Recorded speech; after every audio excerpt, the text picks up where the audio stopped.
දෙක මම කියන්නම් පත්‍රකාරයෙක් හැටියට මම දැකපු සංවේදීය අත්දැකීම් ගණනාවක් අතරින් එකක් විතරක්. පුංචි ළමෙක් අලුත්ගම ඇවිදිනවා. අලුත්ගම පොලිසිය මේ ළමයා ගැන සැක හිතලා ඒ ළමයා තමන්ගේ බාරයට ගන්නවා. අරගෙන ඒ ළමයාව පරීක්ෂා කරනවා. ළමයාගෙන් අහනවා කොහේද ඉන්නේ කියලා හොයාගන්නවා. ඒ ළමයා පොඩි ළමෙක් අවුරුදු 11ක විතර. හොයාගන්නවා ඒ ළමයා වැඩ කරන්නේ මහාධිකරණ විනිසුරුවරෙක් ගාව. ඊට පස්සේ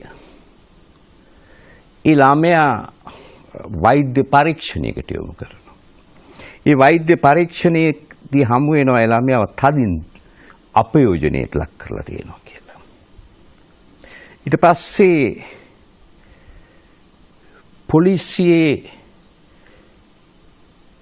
OICට අවශ්‍ය වෙනවා මේ මහාධිකරණ විනිසුරුවරයා අත්අඩංගුවට ගන්න. රටේ නීතිපති ඒ වෙලාවේ හිටපු පොලිස් OICට අවවාද කරනවා. එහෙම නැත්නම් දනු මේ කියනවා මෙයාව අත්අඩංගුවට ගන්න බෑ ඔයාට. ඔයාට පුළුවන් ඕන කට උත්තරයක් ගන්න කියලා. කට උත්තරයක් අරගෙන කටයුතු කරන්න කියලා. කට උත්තරයක් ගන්නවා. අන්තිමට අධිකරණයට ඉදිරිපත් කරනවා උසාවි.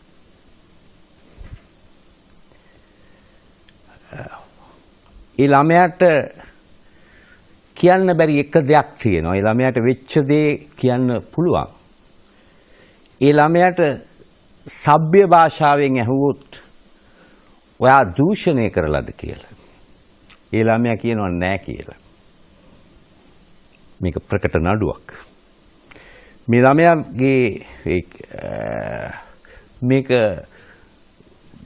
ටෙක්නිකල් පොයින්ට් එකකින් මේ නඩුකාරයා නිදහස් වුණා. නිදහස් වුණාට පස්සේ රටේ හිටපු නීතිපතිවරයා මෙයාව අත්අඩංගුවට ගන්න එපා කියපු නීතිපතිවරයා අගවිනිසුරුවරයා වෙලා හිටියා.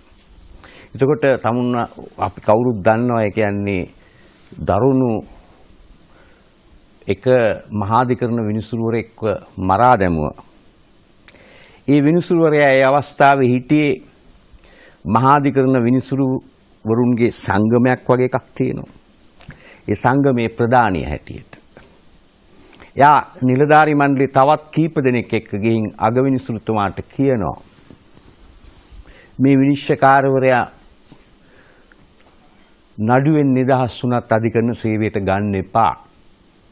අධිකරණයට ලොකු අගෞරවයක්. ඒක අපිටත් බලපානවා.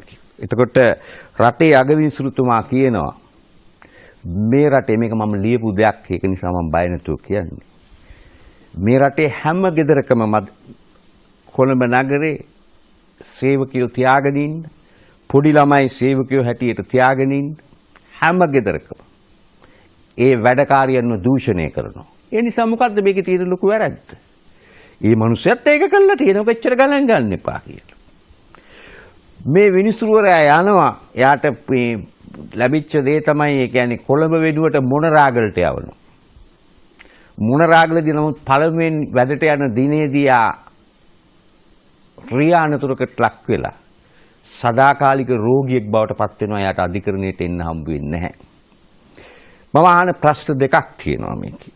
එකක් ළමයා දූෂණය කිරීම වැරද්දක්. ඒක අපි පැත්තකට දාමු. ඒක ඒ කියන්නේ වෛද්‍ය වාර්තා සෑම දෙයකින්ම ඔප්පු වෙලා මේ පොල් ගස් නගින එහෙම නැත්නම් ඒ කියන්නේ ගංජා බිබී පාරේ රස්තියදු වෙන කෙනෙක් අතින් නෙමෙයි මේ වැරද්ද සිද්ධ වෙන්නේ. කොහොමද මේ මිනිස්සයා නිදහස් වෙන්නේ? කියන්නේ කොහොමද ළමා වයසේ ළමෙක් ගෙදර වැඩකාරකමට තියාගත්තම ඒක බරපතල වරදක්. මම කියන්න හැදුවේ මේ රටේ අපි ජීවත් වෙන මේ සීලාචාර රටේ බොම නූගත් මිනිස්සු විතරක් නෙමෙයි මේ වැරදි කරන්නේ. මහා දැවැන්ත මිනිස්සු මේ වැරදි කරනවා.